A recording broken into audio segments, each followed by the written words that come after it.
तो चलिए फ्रेंड्स, करते शुरू आज के अपनी क्लास को, आज के अपने इस टॉपिक को। बेटा आज की क्लास में बिल्कुल एक नई यूनिट, एक नया टॉपिक स्टार्ट करने जा रहे हैं दिल्ली यूनिवर्सिटी के मनी और बैंकिंग के सिलेबस के अकॉर्डिंग।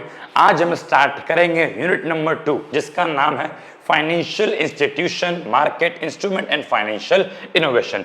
ये पूरी की पूरी यूनिट आपके बच्चों फाइनेंशियल मार्केट के ऊपर है। फाइनेंशियल मार्केट बोले तो आपकी शेयर मार्केट, जो कि आप जानते हो आपकी शेयर मार्केट, मनी मार्केट, इसके ऊपर पूरी की पूरी ये यूनिट है। अगर आपको शेयर मार्केट की नॉलेज नहीं है तो कोई भी टेंशन वाली बात नहीं है। इस यूनिट में बिल्कुल आपको बेसिक से लेके बिल्कुल हाई लेवल तक जैसी भी सारी बातें हैं, बिल्कुल बेसिक से लेके पढ़ेंगे, आपको हर एक चीज की नॉलेज प्रोवाइड की जाएगी।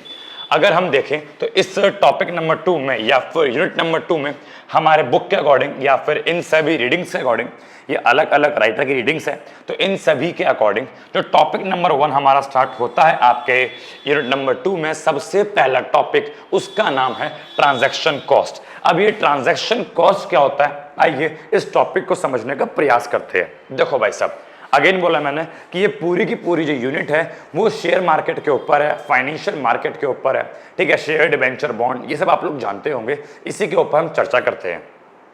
चलिए, तो सबसे पहला टॉपिक भाई साहब स्टार्ट होता है ट्रांजैक्शन कॉस्ट। ये ट्रांजैक्शन कॉस्ट क्या है? सबसे पहले तुम्हारे माइंड में ये कॉस्ट वर्ड सुनते ही आ रहा होगा, भैया पैसा, भैया खर्चा, कि ट्रांजैक्शन, अरे भैया बहुत सिंपल है कि ट्रांजैक्शन करते हैं ना, तो ट्रांजैक्शन करने में जो खर्चा होता है उसको बोलते हैं ट्रांजैक्शन कॉस्ट। कोई भी शेयर डिबेंचर खरीदते हैं ना, तो शेयर डिबेंचर खरीदने में जो खर्चा होता है उसको बोलते हैं ट्रांजैक्शन कॉस्ट। और मैं बोल दूं कि आप गलत हो तो यस बेटा, आप लोग गलत हो। ट्रांजैक्शन कॉस्ट, मेरी बात समझो बेटा, कॉस्ट वर्ड सुनते ही हमेशा माइंड में खर्चा नहीं आता। कॉस्ट वर्ड का मतलब होता है परेशानी, कॉस्ट वर्ड का मतलब होता है प्रॉब्लम, समस्या है। ट्रांजैक्शन कॉस्ट का मतलब है कि जब कोई इन्वेस्टर शेयर खरीदता है या बेचता है, तो शेयर खरीदते या बेचते समय, ट्रांजैक्शन करते समय उस इंसान को जो भी परेशानी फेस करनी पड़ती है, अब चाहे वो परेशानी पैसों के रिगार्डिंग हो या चाहे वो परेशानी कोई और सी हो, जितनी भी परेशानी वो फेस करेगा उस परेशानी को बच्चे बोलते हैं ट्रांजैक्शन कॉस्ट। अरे भैया, सिर्फ पैसा खर्च करना ही ट्रांजैक्शन कॉस्ट नहीं है, जितनी भी परेशानी वो फेस करेगा उसी को ट्रांजैक्शन कॉस्ट कहते हैं। और यहाँ पे ट्रांजैक्शन कॉस्ट के लिए एक छोटे इन्वेस्टर की बात की गई है, एक स्मॉल इन्वेस्टर की बात की गई है, कि क्योंकि ये प्रॉब्लम मेनली छोटे इन्वेस्टर, स्मॉल इन्वेस्टर, जो इन्वेस्टर अभी अभी मार्केट में आए कि भाई साहब हम भी पैसा कमाएंगे, हम भी पैसा लगाएंगे, हम भी बनेंगे हर्षद मेहता, हम भी बनेंगे राकेश झुनझुनवाला।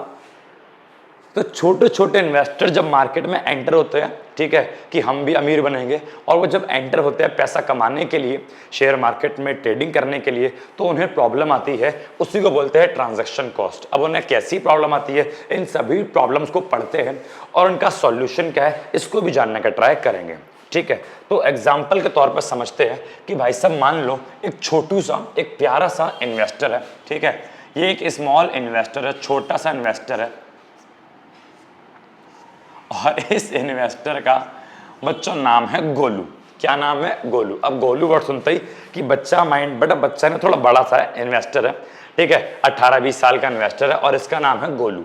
और ये भाई साहब मार्केट में पैसा इन्वेस्ट करना चाहते हैं कि इनके पास कुछ पैसा है, मान लो इनके पास 1000 रुपए है, एक स्मॉल अमाउंट ऑफ सम है, इनके पास थोड़ा सा पैसा है और ये भाई साहब पैसे को मार्केट में इन्वेस्ट करना चाहते हैं। अब देखो गोलू भाई साहब के सामने कुछ समस्याएं आएंगी, जब वो पैसा मार्केट में इन्वेस्ट करेंगे इन्हें कुछ समस्या फेस करनी पड़ेगी और इन सभी समस्या को बोलेंगे ट्रांजैक्शन कॉस्ट। सबसे पहला, गोलू चाहता है कि भाई मैं शेयर मार्केट में जा रहा हूं और मैं अच्छी अच्छी कंपनी में लगाऊंगा पैसा, मैं ऐसी कंपनी में लगाऊंगा पैसा जो कभी डूबेगी नहीं, भाई बढ़िया कंपनी है।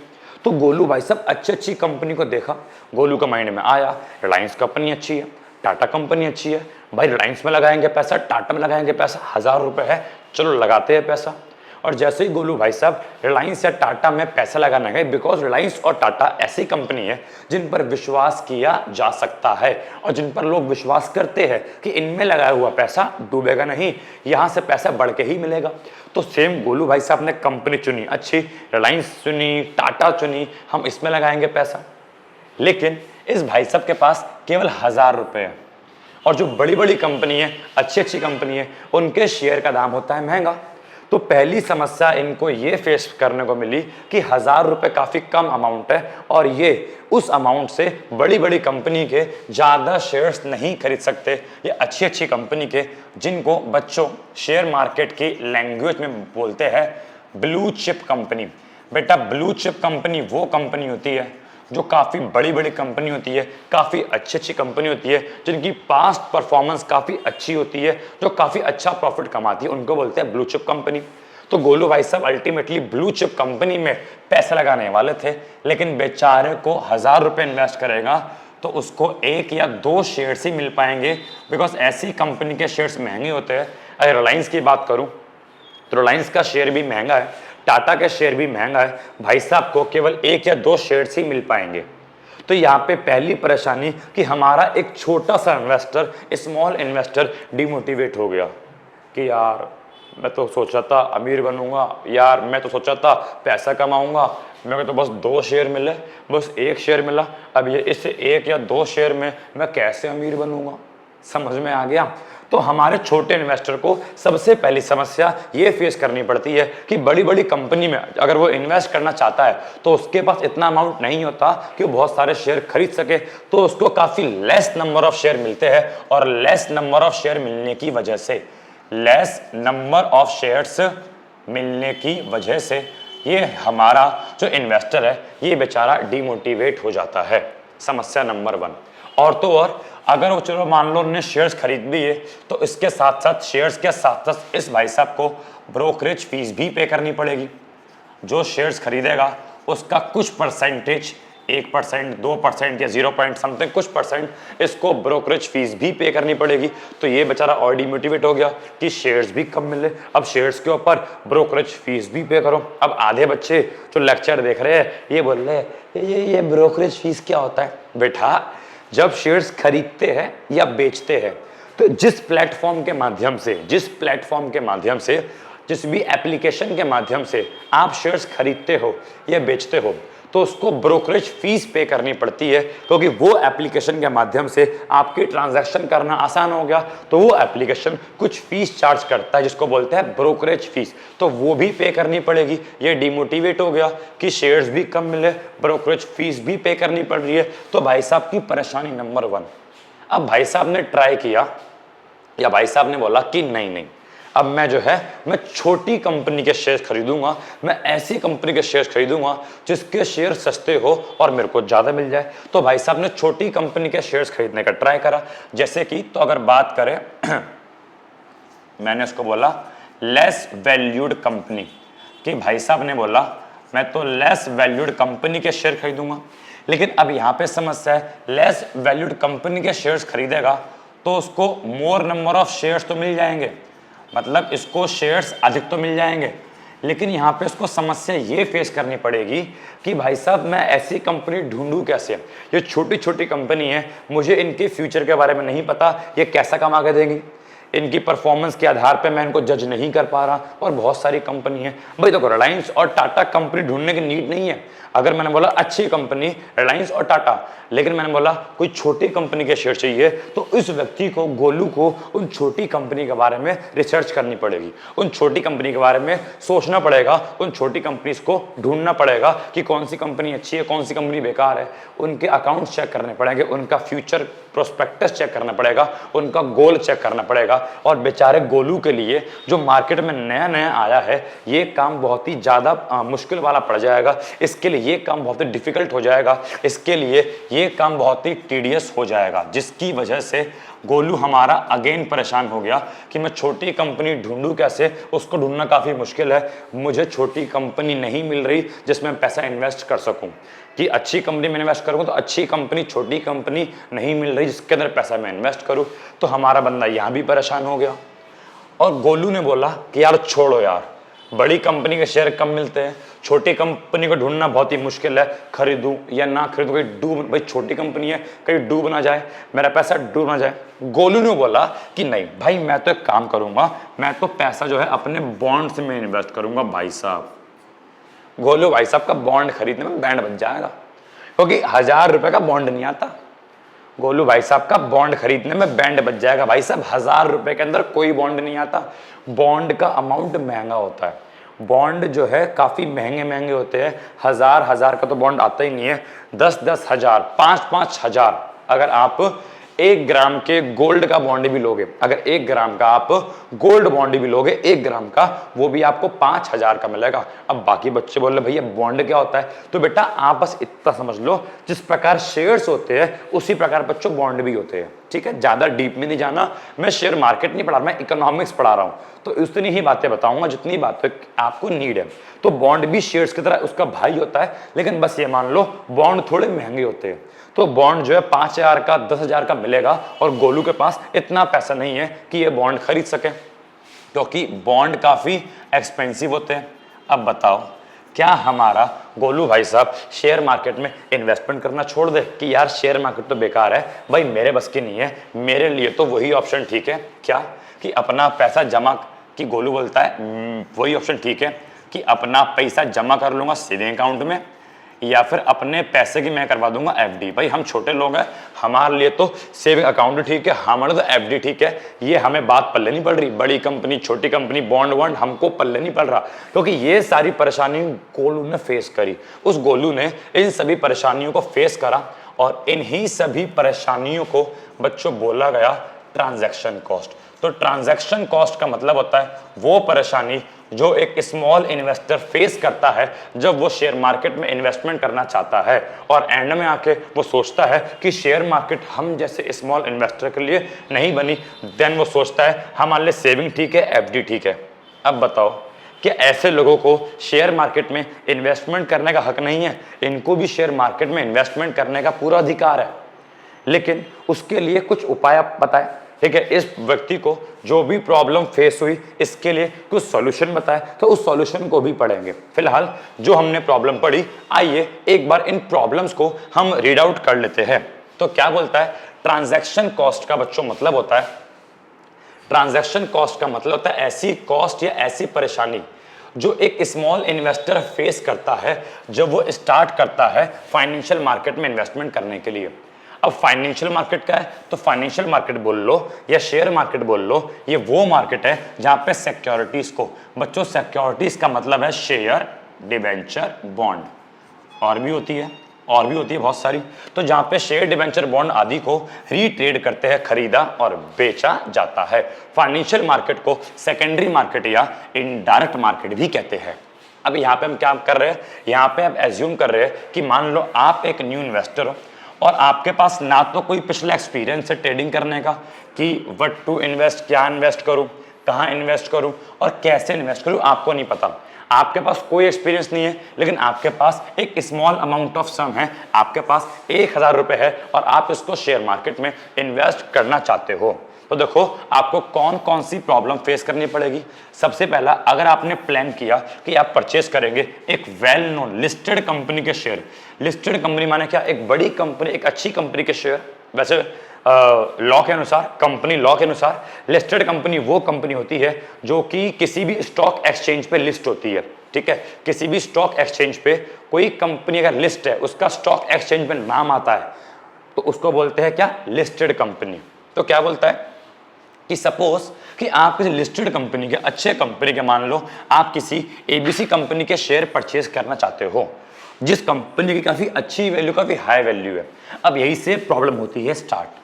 जो कंपनी आपने चूज करी उसके काफी ज्यादा स्टॉक प्राइस है, काफी ज्यादा महंगे प्राइस है, और आप उससे केवल कपल ऑफ शेयर्स, आप केवल 1 या 2 शेयर्स ही परचेज कर सकते हो। और तो और शेयर परचेज करने के बाद आपको कुछ परसेंटेज का, आपने जो इन्वेस्टमेंट किया, जो भी शेयर्स खरीदे, उसका कुछ परसेंटेज आपको ब्रोकरेज फीस भी पे करना पड़ेगा। तो ये थी आपकी समस्या नंबर 1 कि आपको कम नंबर ऑफ शेयर्स मिलेंगे और आपको ब्रोकरेज फीस भी पे करना पड़ेगा। तो यहाँ पे आप डिमोटिवेट हो गए। उसके बाद आपने बोला कि अब उसके बाद आपने बोला कि चलो हम क्या करते हैं, हम एक स्मॉल कंपनी के, एक लेसर नोन कंपनी के, एक छोटी कंपनी के शेयर परचेस करते हैं, हम छोटी कंपनी में इन्वेस्टमेंट करेंगे। यहाँ पे आप लार्जर क्वांटिटीज, ज्यादा शेयर तो परचेस कर सकते हो, लेकिन यहाँ पे क्या करना पड़ेगा, यहाँ पे आपको सबसे पहले कुछ इंफॉर्मेशन को कलेक्ट करना पड़ेगा कंपनी के बारे में।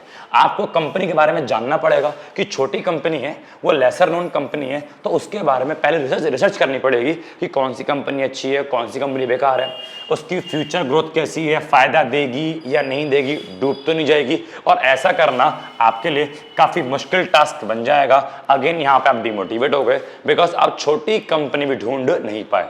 अब आपने बोला कि भाई मैं तो एक काम करता हूं, मैं इन्वेस्ट करूंगा लॉन्ग टर्म फंड्स में, मैं इन्वेस्टमेंट करूंगा बॉन्ड में, ठीक है, जहां पे क्या मिलेगा आपको, गारंटीड एक रेगुलर रिटर्न तो मिलेगा, अच्छा खासा रिटर्न तो मिलेगा, इंटरेस्ट तो मिलेगा। लेकिन बॉन्ड मार्केट एक इंडिविजुअल की औकात के बाहर होती है। क्यों? क्योंकि बॉन्ड मार्केट में बॉन्ड के प्राइस काफी ज्यादा हाई होते हैं। एक सिंगल बॉन्ड भी, एक अकेला बॉन्ड भी काफी ज्यादा महंगा होगा उस इन्वेस्टर की पूरी इन्वेस्टमेंट से। इट मीन्स वो इन्वेस्टर जितनी भी इन्वेस्टमेंट करना चाहता है उतने में तो केवल एक ही बॉन्ड आएगा, या फिर क्या पता एक बॉन्ड भी काफी महंगा हो उसकी पूरी इन्वेस्टमेंट से। तो उसका मतलब क्या ये है कि एक इंसान को, जो छोटा इन्वेस्टर है, उस इन्वेस्टमेंट के बारे में भूल जाना चाहिए और उसको कॉम्प्रोमाइज करना चाहिए। किसके साथ? सेविंग के साथ और एफडी के साथ, कि हमारा पैसा तो सेविंग और एफडी में रहेगा, हम कहाँ इन्वेस्ट कर पाएंगे मार्केट के अंदर, हम कहाँ बड़े इंसान बन पाएंगे। नहीं, ऐसा नहीं है। इस प्रॉब्लम को भी सॉल्व किया गया और इस प्रॉब्लम को सॉल्व करने के लिए फाइनेंशियल इंटरमीडियरीज को बीच में लाया गया। बताओ ट्रांजैक्शन कॉस्ट क्या होता है, आपको इतना क्लियर है एकदम अच्छे से? ठीक है, चलिए अब ये फाइनेंशियल इंटरमीडियरीज क्या है, आइए इसको समझने का पहले प्रयास करते हैं। देखो यहां पे वापसी आते हैं हमारे गोलू पे, ठीक है, ये हमारा गोलू है भाई साहब, ये हमारा गोलू है जिसको शेयर मार्केट में इन्वेस्टमेंट करना है। और ये एक कंपनी है, ठीक है, मान लो ये हमारे क्या है, रिलायंस इंडस्ट्री नाम की हमारी कंपनी है। और गोलू भाई साहब की अगर बात करें तो उसको उसमें इन्वेस्ट करना है, लेकिन इसको इसमें इन्वेस्टमेंट करने में समस्या आ रही है। भाई नया नया बंदा है, कुछ नहीं पता, प्रॉब्लम फेस करनी पड़ रही है, ट्रांजैक्शन कॉस्ट फेस करनी पड़ी है। तो इस इन्वेस्टर को और इस कंपनी को मिलाने के लिए और इस इन्वेस्टर की समस्याओं को दूर करने के लिए बेटा बीच में एक इंटरमीडियरी आया। अगर बात करें इंटरमीडियरीज की तो बेटा इंटरमीडियरीज को हिंदी में बोलते हैं बिचौलिया। क्या बोलते हैं? बिचौलिया, जो बीच का होता है, ठीक है। बीच का मतलब, बीच का मतलब वो वाला बीच का नहीं भाई, वो वाला मीठा नहीं, बीच का मतलब जो इन और इसके बीच में होता है, जो इन दोनों को आपस में मिलाएगा, जो बीच का होता है।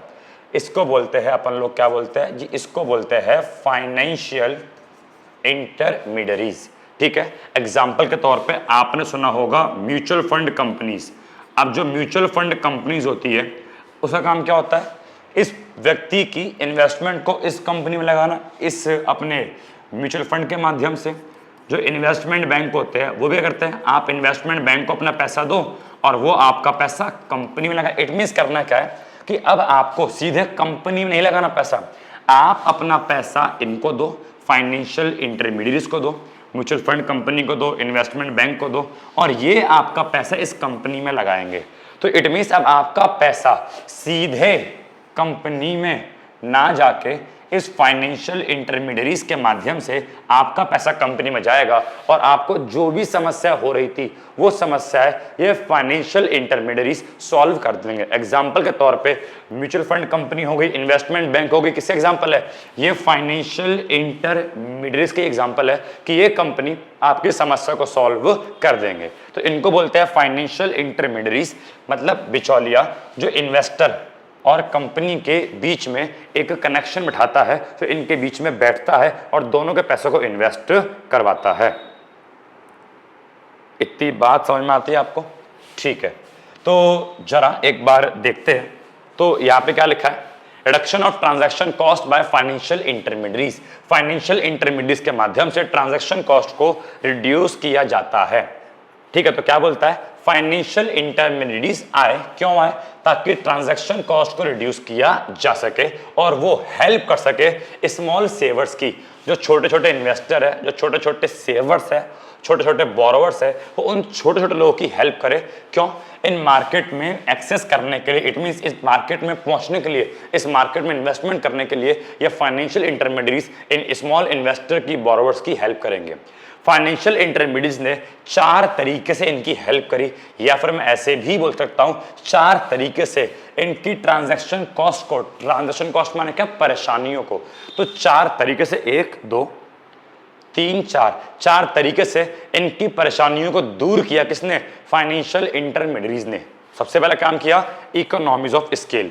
अब ये इकोनॉमीज ऑफ स्केल होता है क्या है? तो अगर मैं इसको जनरली बताऊं, नॉर्मली क्या होता है, आपने इसको माइक्रो के अंदर सुना होगा। इकोनॉमीज ऑफ स्केल का मतलब होता है जब हम कोई चीज बड़े लेवल पे करते हैं, जब हम कोई चीज बड़े लेवल पे करते हैं, तो बेटा बड़े लेवल पे करने से जो हमारी ऑपरेशन कॉस्ट होती है या फिर जो हमारी प्रोडक्शन कॉस्ट होती है, बेटा प्रोडक्शन कॉस्ट कम आती है। अगर आप बड़े लेवल पे प्रोडक्शन करोगे तो आपकी पर यूनिट जो प्रोडक्शन की कॉस्ट है वो कम आएगी। जितना ज्यादा प्रोडक्शन होगा पर यूनिट खर्चा उतना कम आएगा। That is economies of scale. अब इकोनॉमीज ऑफ स्केल का फायदा यहाँ पे किस प्रकार उठाया गया, तो जरा मेरी बात को सुनने का ट्राई करना। मान लो कि ये हमारा गोलू है, इस गोलू को एक कंपनी के, मान लो ये क्या है, ये एक रिलायंस कंपनी है, ठीक है। अब इस गोलू को इस कंपनी के शेयर्स खरीदने हैं और बेटा मान लो 500 रुपए का एक शेयर है। कितने शेयर है बच्चों? 500 रुपए का एक शेयर है। तो गोलू भाई साहब इस कंपनी को 500 रुपए देगा एक शेयर के, ठीक है, और साथ में प्लस 20 रुपए गोलू भाई साहब की ब्रोकरेज फीस भी जाएगी। कितना रुपये जाएगी भाई? 20 रुपए की। मान लो हम ऐसा एज्यूम कर रहे हैं, हम यहाँ पे ऐसा एज्यूम कर रहे हैं कि अगर आप एक बार कोई ट्रेड करते हो, एक बार कोई ट्रेड करते हो, अगर आप एक बार शेयर खरीदते हो तो 20 रुपए की फीस जाएगी। अब आप उस एक बार में चाहे एक शेयर खरीदो, चाहे 2 शेयर खरीदो, चाहे 100 शेयर खरीदो, बस आपके 20 रुपए जाने, एक बार के ट्रेड के केवल 20 रुपए जाएंगे, ठीक है। नंबर ऑफ शेयर्स कितने भी हो केवल 20 रुपए जाएंगे। अब गोलू भाई साहब तो एक स्मॉल इन्वेस्टर है, इनके पास इतना पैसा नहीं है, तो इन्होंने 500 रुपए के शेयर लिए, लेकिन भाई साहब को 20 रुपए की ब्रोकरेज फीस भी पे करनी पड़ेगी, जो कि अल्टीमेटली एक हाई ब्रोकरेज फीस है हमारे गोलू भाई साहब के लिए। अब जरा मेरी बात सुनो, इस चीज को सॉल्व कैसे किया गया? इतनी हाई ब्रोकरेज फीस पे की जा रही है, इसको कैसे कम किया गया? तो अब हुआ क्या, अब इस रिलायंस कंपनी के बीच, ये हमारी क्या है बच्चों? रिलायंस कंपनी है, इसके बीच बच्चों आ गई एक हमारी, मान लो फाइनेंशियल इंटरमीडिएट आ गया, जिसका काम है हमारे शेयर्स सेल करवाना, खरीदवाना। अब क्या हुआ, अब गोलू भाई साहब के पास 500 रुपए है और इन गोलू भाई साहब को शेयर खरीदने हैं। एक व्यक्ति और है, इनके पास भी 500 रुपए है, इनको भी शेयर खरीदने हैं, और इनके पास भी 500 है, इनको भी शेयर खरीदने हैं, और मान लो इनके पास भी 500 है, इनको शेयर खरीदना है। ऐसे छोटे छोटे इन्वेस्टर है, ये 4 इन्वेस्टर है, इन चारों को शेयर्स खरीदने हैं। अब अगर चारों इन्वेस्टर अलग अलग सीधे कंपनी से संपर्क करेंगे तो हर एक इन्वेस्टर को 20 रुपए की ब्रोकरेज फीस पे करनी पड़ेगी। ये 20 अपने पे करेगा, ये 20 अपने, ये 20 अपने, ये 20 अपने। लेकिन ये क्या करेंगे, ये चारों के चारों अपने 2000 रुपए, अपने 2000 रुपए फाइनेंशियल इंटरमीडिएट को देंगे। 500 इसने अपने दिए, इसने अपने दिए, इसने अपने, इसने अपने, और फाइनेंशियल इंटरमीडिएट ने सीधे ये 2000 रुपए रिलायंस को दिए और बदले में 4 शेयर्स ले लिए और वो चारों के चारों शेयर्स इनको बांट दिए। ये लो, एक शेयर आपका, एक शेयर आपका, एक शेयर आपका और एक शेयर आपका।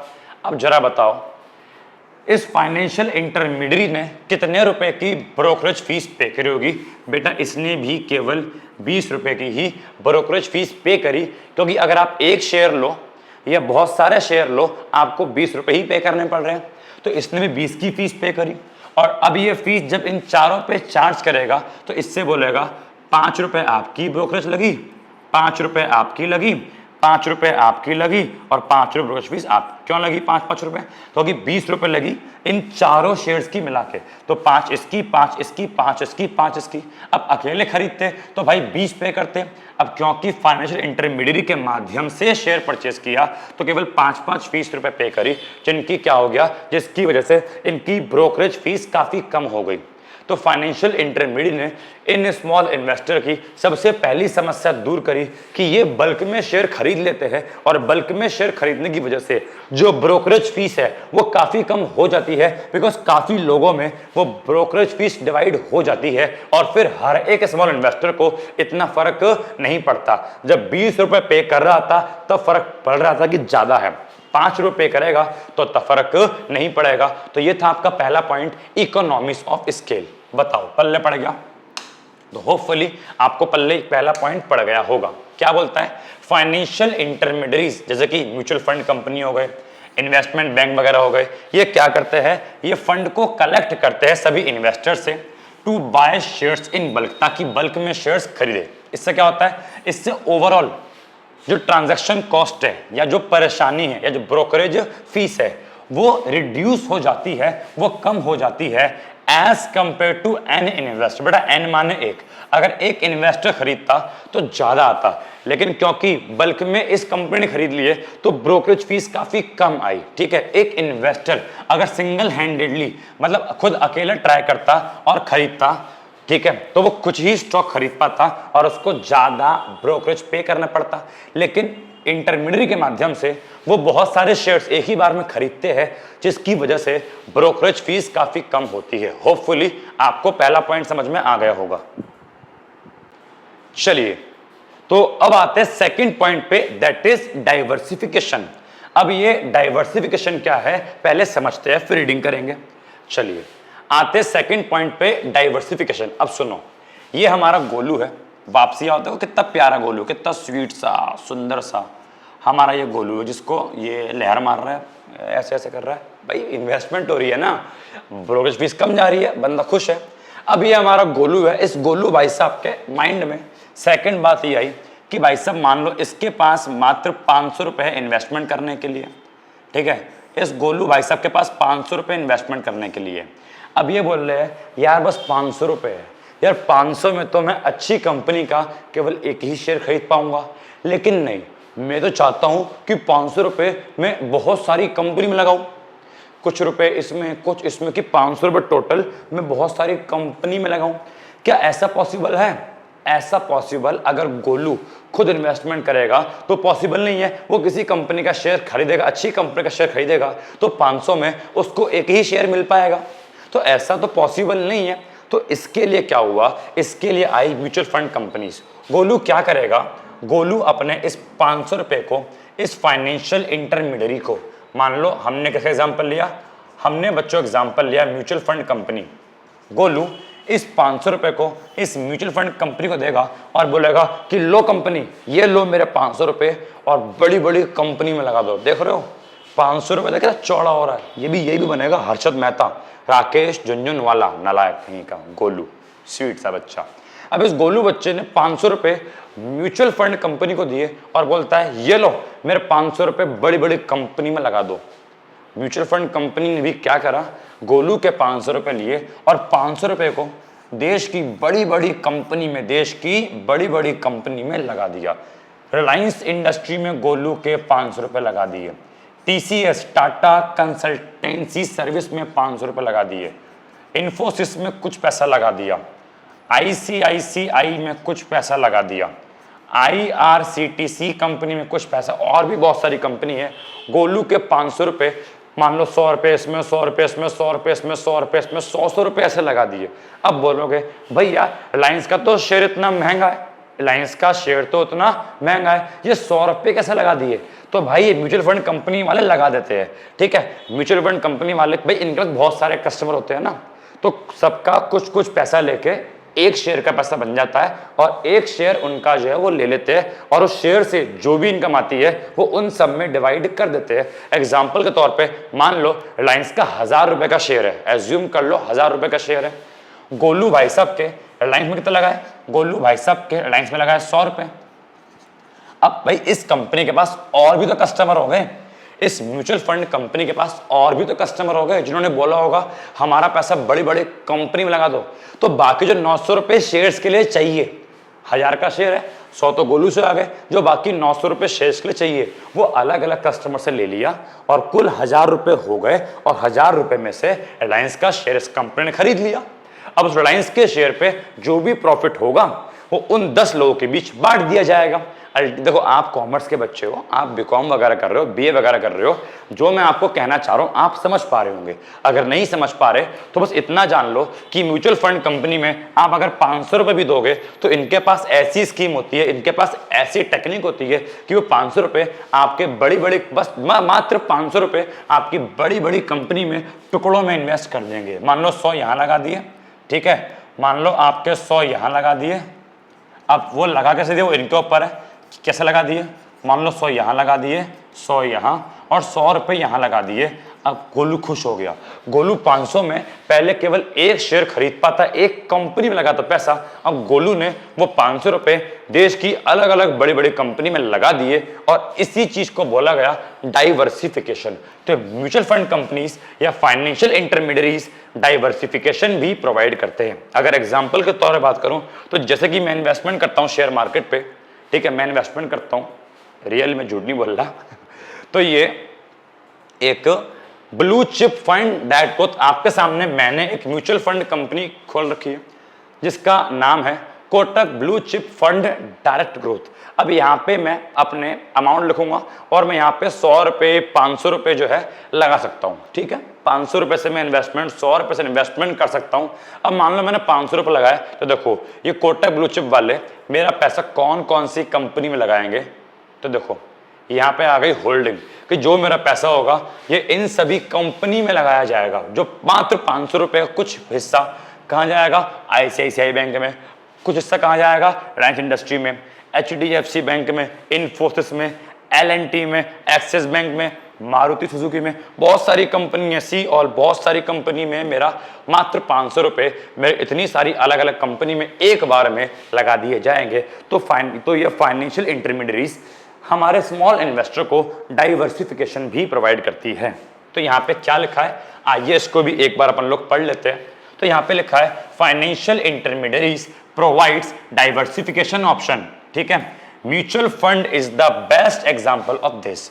You can invest a small amount in mutual fund and mutual fund company diversify your small amount in various company की आप MF में म्यूचुअल फंड कंपनी में एक स्मॉल अमाउंट इन्वेस्ट करोगे और म्यूचुअल फंड कंपनी आपके उस स्मॉल अमाउंट को डाइवर्सिफाई कर देगी अलग अलग कंपनी में या अलग अलग सेक्टर्स में।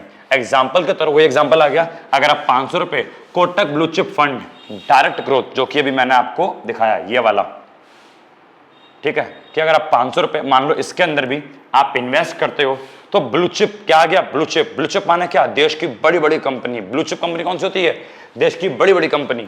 तो यहाँ पे क्या होगा कि आप जो जस्ट 500 रुपए देश की बड़ी बड़ी ब्लू चिप कंपनी के अंदर लगा दोगे। इससे क्या होता है, इस डाइवर्सिफिकेशन से हमारे इंडिविजुअल इन्वेस्टर का रिस्क कम होता है। अगर एक ही कंपनी में लगाता पैसा तो रिस्क ज्यादा था, अगर वो कंपनी डूब गई तो सारा पैसा डूब गया।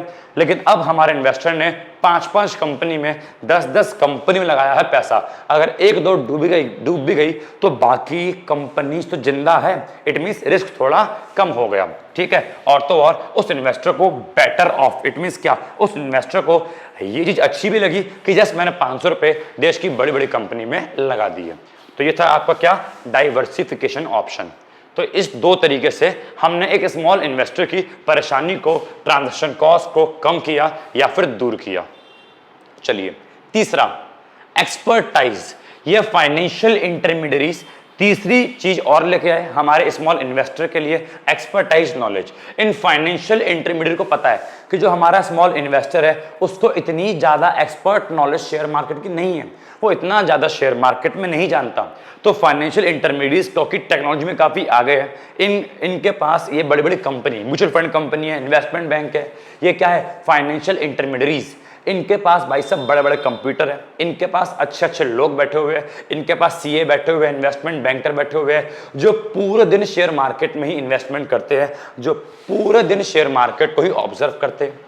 तो फाइनेंशियल इंटरमीडिएट्स अपने इन लोगों के माध्यम से, अपनी टेक्नोलॉजी के माध्यम से, अपने कंप्यूटर के माध्यम से स्मॉल इन्वेस्टर को एक्सपर्टाइज प्रदान करती है। एक्सपर्टाइज का मतलब है स्मॉल इन्वेस्टर को अच्छी अच्छी नॉलेज देती है। ये कंपनी स्मॉल इन्वेस्टर को सजेस्ट करती है कि सर इस कंपनी लगाओ पैसा, सर इसमें लगाओ पैसा, ये वाली कंपनी अच्छी है, सर इसकी ग्रोथ ये होने वाली है। भाई वो छोटा इन्वेस्टर है, उसे इतनी नहीं पता, लेकिन फाइनेंशियल इंटरमीडिएट्स इस चीज में एक्सपर्ट है और ये अपनी एक्सपर्टाइज स्मॉल इन्वेस्टर को प्रोवाइड करते हैं। स्मॉल इन्वेस्टर को ये सुविधाएं प्रदान करते हैं, जैसे कि टोल फ्री कॉल, कि किसी भी स्मॉल इन्वेस्टर को कोई दिक्कत हो तो सीधे हमें कॉल करे और हम उस स्मॉल इन्वेस्टर को फोन पर एडवाइस देंगे। किसी भी इन्वेस्टर को कोई डाउट हो रहा है, कहाँ पे इन्वेस्टमेंट करूँ, कहाँ पे इन्वेस्टमेंट ना करूँ, तो हम उसको सजेशन देंगे। तो ये अपनी एक्सपर्टाइज स्मॉल इन्वेस्टर को प्रोवाइड करते हैं। स्मॉल इन्वेस्टर के पास इतना टाइम नहीं होता या इतना नॉलेज नहीं होता कि वो हर एक कंपनी को पढ़े, उनके बारे में जाने और इन्वेस्टमेंट करें। तो ये सारा काम भी फाइनेंशियल इंटरमीडिएट ही करते हैं। स्मॉल इन्वेस्टर के लिए पढ़ाई वो करेंगे, स्मॉल इन्वेस्टर के लिए रिसर्च वो करेंगे और स्मॉल इन्वेस्टर को एक अच्छी कंपनी ढूंढ कर देंगे कि सर ये कंपनी आपके लिए बेस्ट है, आप इसमें लगा दो पैसा। तो क्या बोलता है, financial intermediaries are also have better expertise which help to lower transaction cost। Financial intermediates के पास काफी अच्छी एक्सपर्टाइज है, काफी अच्छी एक्सपर्ट नॉलेज है, जिसकी वजह से हमारे इन्वेस्टर की जो ट्रांजैक्शन कॉस्ट है, मतलब जो परेशानी है, वो परेशानी कम होती है। Their expertise in computer technology enable them to offer customer convenient। बोल रहा है कि ये कंप्यूटर में काफी एक्सपर्टाइज है, ये शेयर मार्केट की नॉलेज रखने में काफी एक्सपर्टाइज है। अब इस एक्सपर्टाइज से ये हमारे कस्टमर को, जो इन्वेस्टर है, उनको सुविधाएं प्रदान करते हैं, जैसे कि एक्सपर्ट एडवाइस देते हैं इंडिविजुअल को कि भाई आपके लिए सारा काम हमने कर लिया, बस आप हमें एक टोल फ्री नंबर पे कॉल करो और हम आपको एक्सपर्ट एडवाइस देंगे, आपको कहाँ पे इन्वेस्ट करना है, कहाँ पे इन्वेस्ट नहीं करना। अब आपको परेशान होने की नीड नहीं है, अब आपको कंपनीज के बारे में रिसर्च करने की नीड नहीं है, हम है। ठीक है, इंडिविजुअल को ये टोल फ्री नंबर प्रोवाइड करते हैं कि कोई भी इंफॉर्मेशन अगर आपको चाहिए आप हमें इस नंबर पे कॉल करो। एंड क्योंकि एक इंडिविजुअल इनकेपेबल है to do so mainly due to lack of information and skill. उस इंडिविजुअल के पास स्किल्स नहीं है, उसे कंप्यूटर नॉलेज नहीं है, उसको इन्वेस्टमेंट की नॉलेज नहीं है, उसको शेयर मार्केट की नॉलेज नहीं है, वो ये सभी काम करने में इनकेपेबल है। तो इसके लिए फाइनेंशियल इंटरमीडिएट्स अपनी एक्सपर्ट नॉलेज प्रोवाइड करते हैं इंडिविजुअल को। और आखिरी पॉइंट है लिक्विडिटी सर्विस। लिक्विडिटी सर्विस का मतलब जान लो क्या होता है। सबसे पहला लिक्विडिटी का मतलब होता है चीज को कैश में कन्वर्ट करना। ये फाइनेंशियल इंटरमीडिएट्स अपने कस्टमर को लिक्विडिटी सर्विस भी प्रोवाइड करते हैं, मतलब कि कभी भी कस्टमर को लगेगा कि भाई मेरे को पैसों की नीड है और मुझे इन शेयर्स को बेचना चाहिए, तो ऐसा नहीं है कि ये कंपनी मना कर देगी, ये म्यूचुअल फंड कंपनी या फाइनेंशियल इंटरमीडिएट्स मना कर देंगे कि नहीं नहीं नहीं आप अपने शेयर्स नहीं बेच सकते, बाद में बेचोगे, आपको पैसा बाद में। ऐसा कोई लफड़ा नहीं है कि आपने पैसा दे दिया और नहीं निकाल पा रहे पैसा, नहीं। इस कंपनी की अच्छी बात यह है आपने जैसे पैसा दिया आप जब चाहो तब वैसे पैसा निकाल सकते हो। अपने शेयर्स को, डिबेंचर को, बॉन्ड को जब चाहे तब लिक्विड में कन्वर्ट कर सकते हो। लिक्विड में कन्वर्ट करने का मतलब है आप उनको जब चाहे तब बेच सकते हो और तुरंत अपना कैश ले सकते हो। वैसे नॉर्मली कैश निकालने में 2 से 3 दिन लगते हैं, बट फिर भी अगर आपने आज शेयर बेचे तो आपके अकाउंट में पैसा आज ही आ जाएगा। उसको निकालने में 2 दिन लगते हैं, बट आपके अकाउंट में तो पैसा आज ही आ गया ना। इट मीन्स यहाँ पे लिक्विडिटी सर्विस काफी अच्छी है, आप जब चाहे तब अपनी चीजों को कैश में कन्वर्ट कर सकते हो, अपने शेयर डिबेंचर बॉन्ड को कैश में कन्वर्ट कर सकते हो। तो यहाँ भी एक अच्छी चीज है, ठीक है। तो होपफुली मेरे ख्याल से ये ट्रांजैक्शन कॉस्ट को फाइनेंशियल इंटरमीडिएट्स ने किस प्रकार दूर किया, इकोनॉमिक्स ऑफ स्केल के माध्यम से, डाइवर्सिफिकेशन के माध्यम से, एक्सपर्टाइज के माध्यम से और लिक्विडिटी सर्विस के माध्यम से। अब इन सब सुविधाओं की वजह से जो सुविधाएं प्रदान कर रहा है कौन, फाइनेंशियल इंटरमीडियरीज। इन सभी सुविधाओं की वजह से अब एक स्मॉल इन्वेस्टर भी शेयर मार्केट में आता है और शेयर मार्केट में इन्वेस्ट करता है। अब एक स्मॉल इन्वेस्टर को डरने की नीड नहीं है, एक स्मॉल इन्वेस्टर को परेशान होने की नीड नहीं है, बिकॉज उसकी ट्रांजैक्शन कॉस्ट को, मतलब परेशानी को, फाइनेंशियल इंटरमीडियरीज ने दूर कर दिया, काफी कम कर दिया। तो होपफुली ट्रांजैक्शन कॉस्ट क्या था और इनकी परेशानी को कैसे दूर किया गया आपको अच्छे से समझ में आ गया होगा। ठीक है भाई साहब, तो ये आज के लिए इतना काफ़ी है। ठीक है, मिलते हैं नेक्स्ट क्लास में, नेक्स्ट लेक्चर में, नेक्स्ट वीडियो में। Thank you so much, bye bye, God bless you, take care. चलिए मेरे प्यारे प्यारे मित्रों, चलिए।